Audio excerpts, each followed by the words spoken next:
Welcome back. This time around, I'll be sharing my thoughts on Doom's second final episode, Thy Flesh Consumed.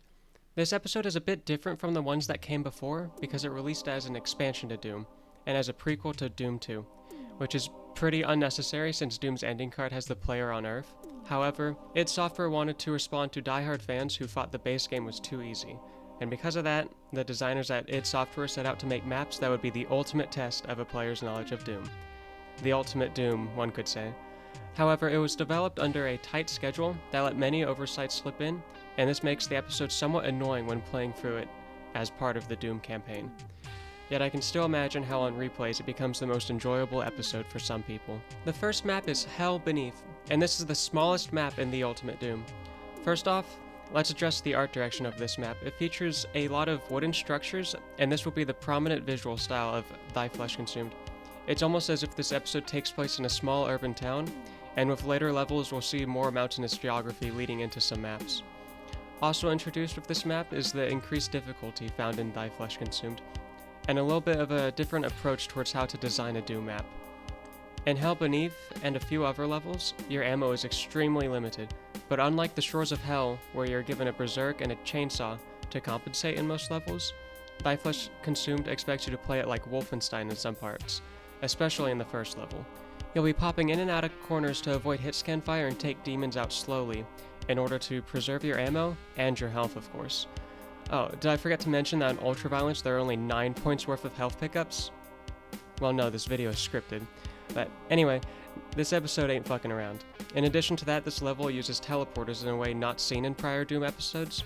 This level has hidden teleporters that only demons can use, and it's actually a pretty fun challenge trying to hunt down demons after they just vanish as you're trying to shoot them or their buddies. In a, oh shit, where'd they go kind of way. Especially so when it's a Baron. I know the Gibbs on the floor show potential teleportation locations, but it's still just a bit chaotic in a good way. However, the reliance on damaging floors such as toxic waste or lava makes this entire episode so unforgiving. On my initial playthrough for this review, it really annoyed me because I didn't know where I needed to go. So I kept having to backtrack, especially in one level we'll get to later. And then I'd have to go back through unavoidable damage simply because I didn't know the level design. And once that leads to a few deaths, it becomes very aggravating. In addition, Hell Beneath has one secret that I soft-locked myself on 3 times because I couldn't figure out what the designer intended me to do. I eventually just gave up on it, and looking back, I'm glad I did, because apparently the intended action is for the player to fight 3 Barons of Hell. And hell no, I did not have enough ammo for that. So while I enjoy this level for its innovation, I'm more than happy to move on to Perfect Hatred. And oh shit, this level is hard. You start out behind a couple shotgunners, and you're like, okay, I can get those imps that keep giving me the stink eye over there to cause some infighting with them.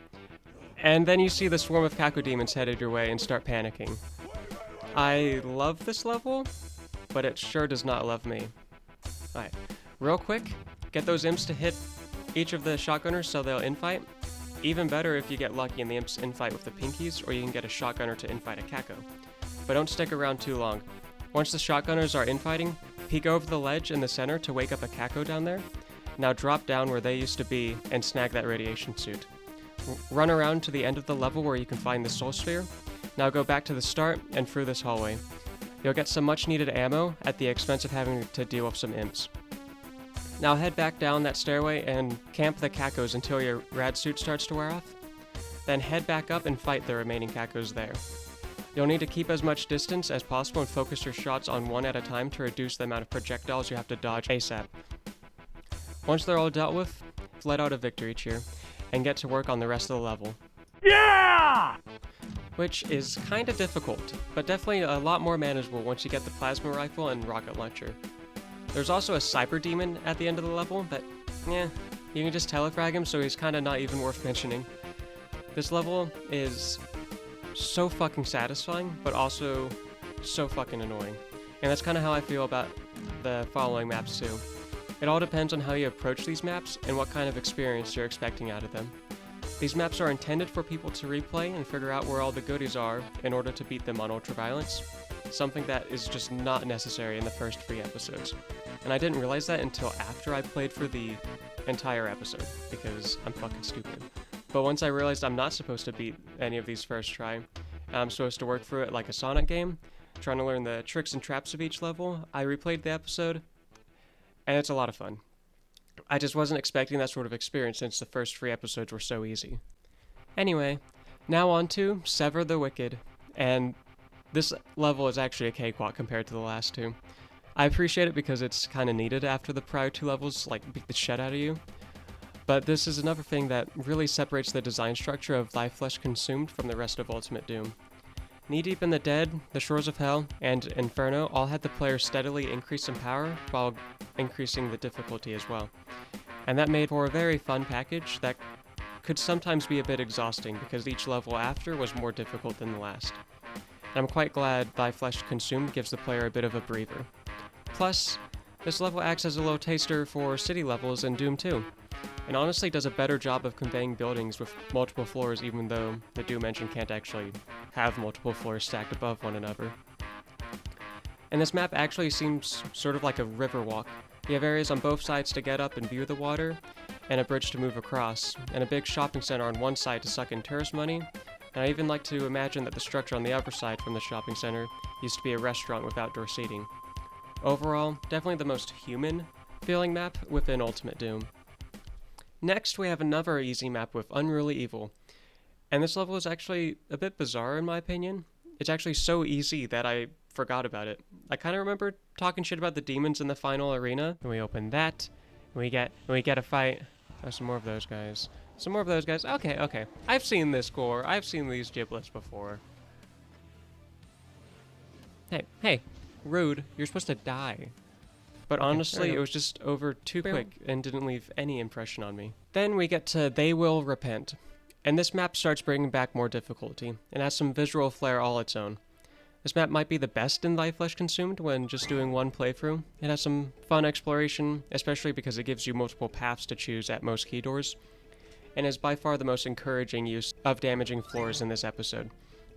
I don't think it's even necessary to go on them, but there are ample rat suits, and I felt invited to explore. On top of that, it even has some cool platforming necessary to get the BFG at the end. But this little spot is cheap and dickish. I generally thought that gap was too small to fall through, but no, you can fall through it and you'll be stuck down there until you die.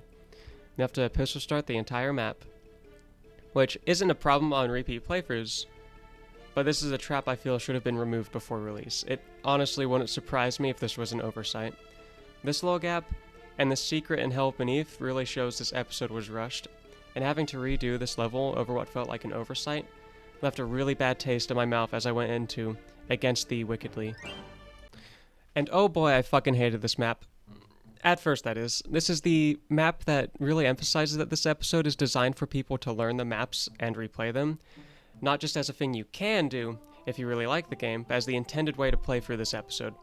The map starts you off in a rocky area that you climb down until you reach a massive castle, and this thing looks awesome.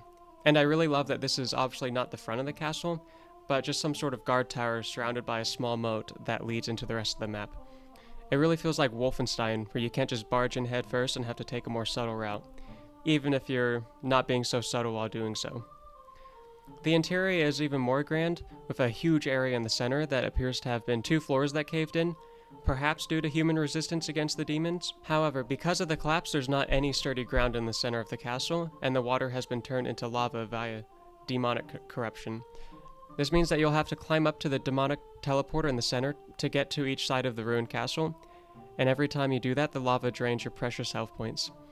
This feels really cheap, and it did annoy me quite a bit, but honestly, I just shouldn't have been playing through this episode on Ultraviolence for my initial playthrough. It's a very aggressive way of punishing the player for not knowing the map layout and having to backtrack, which forces the player to actually get to know the level before you can finish it, at least on Ultraviolence. It's probably the best way the designers could think of to force the player to learn the level. In fact, the final challenge in this level is a cyber demon, and this guy got me so many times I had to put the game down for a day. And even then, when I came back, I turned the difficulty down, because between him and the lava, I was just tired of that level for the time being. I then finished the rest of the game on Ultraviolence, pistol starting, and Hell followed, but during that I had the urge to go back. I knew what I needed to do to beat the cyber demon. I just needed to get the BFG, run across the map and grab the invulnerability, then rush to face him and blast him back to hell. And that felt really good. I actually would liken this to how I feel when I play a Sonic game, except with a Sonic game, the level design is tiered, so that you'll fall down to whatever difficulty level you should be at. But as you get better at the game and learn the layout of each stage, you start taking the higher paths and finding neat little skips you can take. Of course, you can't really do that with an FPS, so the way Thy Flesh Consumed approaches this might be the best way to do that within an FPS, but some people may not enjoy it. However, I would argue it's worth it.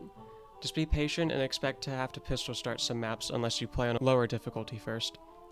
In the end, it's a very sweet treat, but it's not over yet. Only one more stop before we can face the spider mastermind on Earth. And hell followed.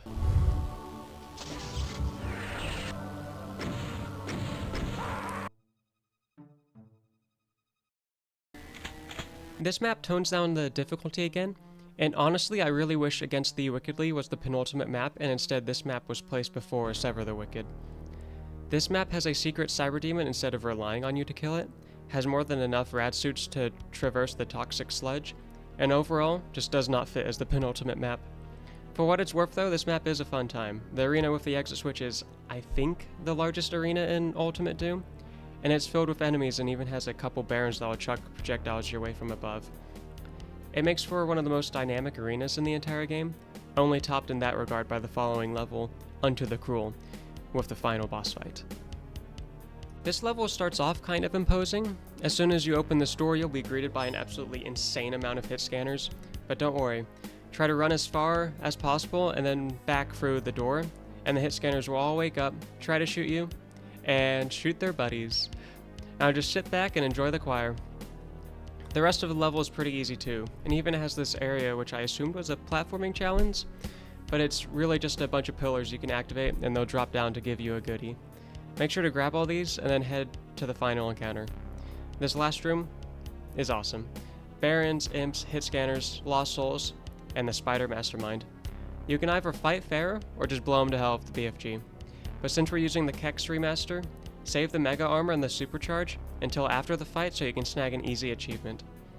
Overall, a pretty fun episode and the ultimate challenge, even though it suffers from being rushed.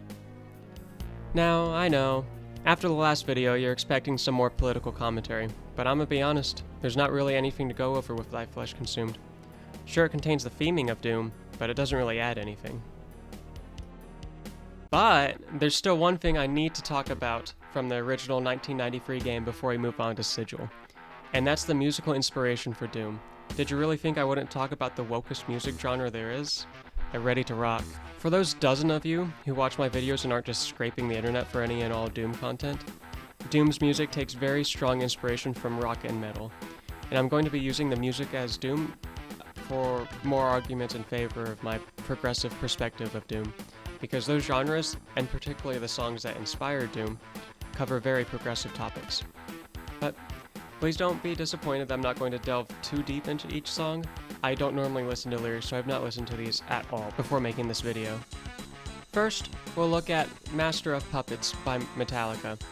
This inspired At Doom's Gate, and the song is about the experience of a drug addict as they start losing their high. Their passion crumbles away, their veins pump with fear, and every time they feel they need more and have to use more frequently. This song describes what society has deemed an abuser of drugs as a puppet and a victim of drugs. They're a victim of their master who keeps promising them bliss, but it's always short-lived, and when the puppet denounces their master's lies and cries out for help, all they hear is the laughter from a society that ridicules them and believes the puppet abuses their master. So the cycle continues. Next song that the Doom Wiki has any notes for is Kitchen Ace, for the 4th level in the first episode, which was inspired by Pantera's Rise. And oh my, this song deserves its own dissertation, but for the sake of this video, I'll just acknowledge that this song is promoting revolutionary change for the common people rising up against the owning class. Pretty social, if I might say so myself. This song also encourages people to have pride in themselves. And for my fellow Saverners, yes, we're talking about LGBTQ plus pride. That shit's been around a while. You just keep shutting people out. I particularly like how this song insults people who hate others as being sensitive babies and calls for educating oneself. Next is Big Gun. And I don't think this song has any actual meaning, but it's still fitting for Doom. We all love our big gun. I definitely appreciate this level being the accompaniment for the Shores of Hell's first map. Definitely a quicker way to start things off for the episode. After that, we have Fight Fire with Fire by Metallica for the stage Refinery, and also Doom's intermission screen. And this song is a denouncement of nuclear weapons. Pretty typical for 80s media, but it definitely fits within Doom as a condemnation of creating things that can cause immense devastation. And oh, looky here. This goes to the map where I believe demons are being held in captivity for testing by UAC personnel. Isn't that super fitting? Bobby Prince couldn't have done that intentionally, right? I mean, I am just reading too much into things. These maps couldn't possibly be designed to represent the things they look like. Well, what they look like to me, at least. Now on to Mouth for War by Pantera for the start of Doom's third episode. This song is widely known to be about struggles of self-esteem and finding motivation to create change, and how one can use their anger as motivation, which is kind of why people protest in real life. That's where that energy comes from. And I would like to add that this song calls back to Strength in Numbers, which is the same type of revolutionary rhetoric we saw earlier from Pantera. Yet this time we're not just calling for people to realize they're not each other's enemies and protest for their common benefit, but saying that you can feed your passion into others and get them to stand with you. The song for Slough of Despair is a bit of a funny one. Body Count's in the House by, you guessed it, Body Count. Literally says like nothing, but the album it's from is stated by the creator to be a protest album, and the rest of the songs actually cover a lot, and I mean a lot, of racial struggles. But, you know, this is a Doom video, so to keep it brief, the message is that racism needs to die. But since those aren't what was used for the game, I'll just make a note that we're still using woke media in our 90s boomer shooter. Like none of these songs or albums have contained conservative values. And then we get to Pandemonium. The song that inspired this level's music is Behind the Crooked Cross by Slayer. And well, we get some conservative rep here. This song portrays exactly how I perceive American right-wing voters, where every time I talk to them about the politics, the discussion boils down to me just constantly correcting them over what policies the party they're voting for actually put forth or sign into law. They're trapped supporting policies they don't really support because they just don't want to admit that they were wrong. They get repulsed when I inform them what the politicians they elected are doing or have literally said on recorded video. And they don't fucking change step. They show blind obedience, not even in the face of, yeah, I understand they want to criminalize you for using your state-issued identification and take away your rights to healthcare and insurance and protection from discrimination. But I gotta worry about what's good for my family. I literally have people admit that what Republicans are doing hurts themselves, but then they say Democrats are the same, and it's like, okay. I guess I have to now go over like how Congress works, and which party is blocking which bills, and which states are left-leaning versus right-leaning, and how different the laws are in each state. And it gets exhausting. But anyway, the point is, their blind obedience even goes to the extent that they'd hurt themselves and the people around them because they don't want to be wrong. They're trapped by a cause they thought they understood, just doing what's expected of them and trying to ignore all the suffering their vote caused, including their own. Oh, this song is about Nazis. It's the enemy from within, all the scum that we have to deal with that hate our country. That's a bigger enemy than China. Anyway, I think this track is pretty fitting for a level named after Satan's Palace that doesn't have Satan in it. It's a nice reminder that Satan is not real, that the hate and evil of this world is hollow and sustained from vacant insecurity. And finally, we reach Dis, which gets a lovely MIDI interpretation of Sergeant D in the Sod. And we get some more conservative rap. Let's set the stage. Sergeant D is a character, and this song is about some of the things he'd do. The album this guy debuted in is called Speak English or Die, which just sounds so accepting and loving towards people who aren't native English speakers.